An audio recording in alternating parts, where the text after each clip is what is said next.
Hey guys, I'm back. Okay, so this video is going to be about flight attendants' days off, basically flight attendant schedules.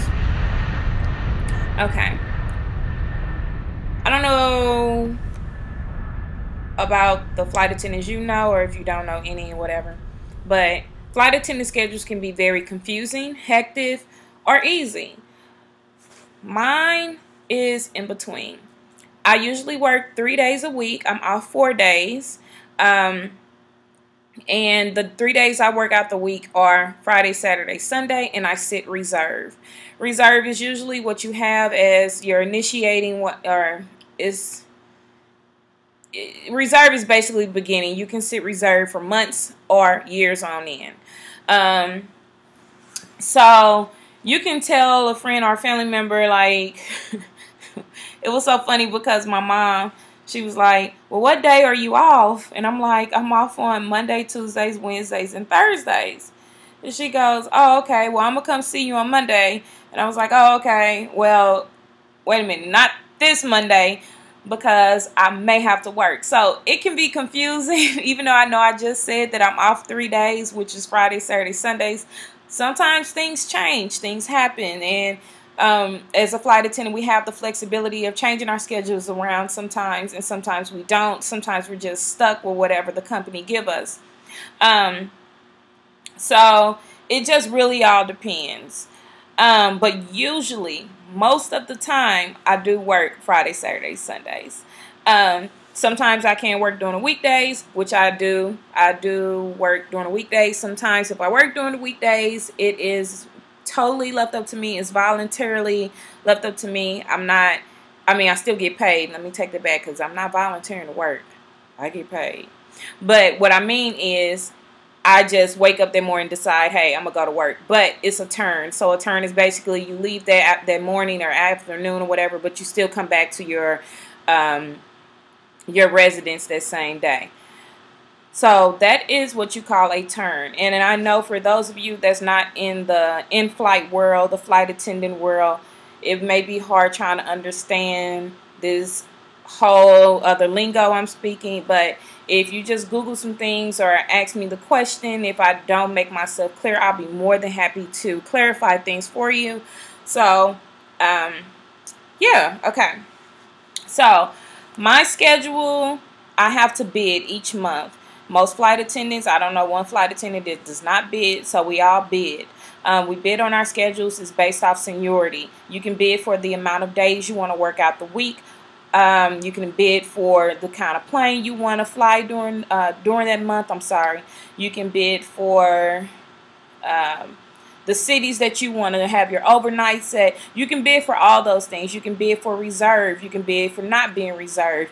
It's totally left up to you. Now, it's all based on your seniority, what you will receive. Obviously, I don't bid for reserve, but since I'm at the bottom of the list, I get reserve anyway.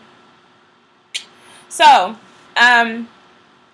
with that being said, okay, when I leave, start my 2-day trip, and a 2-day trip meaning that you're going to be gone for 3 days. Even though it says 2 days, it's 2 days, you're really technically gone for 3. So say today my trip start, then that means I will leave. Today is Tuesday. I will be back home on Thursday. So I will have an overnight in a city. Let's just say Seattle as an example, after I fly the legs that are on my board. And then the following day, I will be gone, let's say, to Washington, D.C.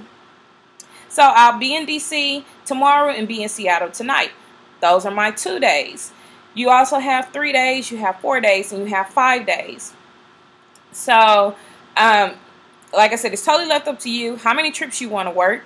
You can pick up with my company, and I'm almost sure all carriers are the same. You can pick up as much as you want or as little as you like. And that also goes back to how you're being paid. The more you fly, the more you're being paid, obviously. The less you fly, the less you're being paid. Being away from home is not really hard for me. I do have a spouse, and he adjusts to my schedule really, really well. Things are working out. You can You can pretty much work the days you want. If you decide that you don't, like say I don't want to work this weekend, then I can put on my board a request for somebody to pick my reserve trip up this weekend. It's really called a block. If they pick it up, then hey, that's great, because it means you don't have to work anymore. And once again, all this lingo, this jargon I'm talking about, this flight attendant, the terms that I'm using, I do apologize in advance. If you don't understand, please message me so I can make things a lot clearer for you. And also, Google teach you everything, okay? So yeah, I hope this answered your question, but at the end of the day, I am home. I think I'm home a lot. On my off days, I do pretty much whatever I want to do. I run errands, I have lunch with friends, I can babysit my friends' kids, just whatever I like to do. Go shopping, I can go to different cities on my own time, and whatever I like to do. So, yeah. I'm trying to think of something else. I'm just rambling on, rambling. I think I did mention turns. Oh, let me just say this. Some people don't know this. You cannot work more than 6 days straight. It's regulated by the FAA. You cannot work more than 6 days straight. Most flight attendants, if they do work like crazy, they do work a max of 6 days. You have to have a 24-hour breaking period in that week. So you will never meet somebody working 7, 14, 16 days straight. That's just not going to happen. It's illegal for the FAA. So yeah. If you guys have any questions, once again, just put it down below. I'll be more than happy to answer them for you. I apologize if I'm talking fast. I have been told I talk fast. I guess I should have slowed down if I already knew that. But, yeah, I hope this video helps out a lot. Take care. Bye.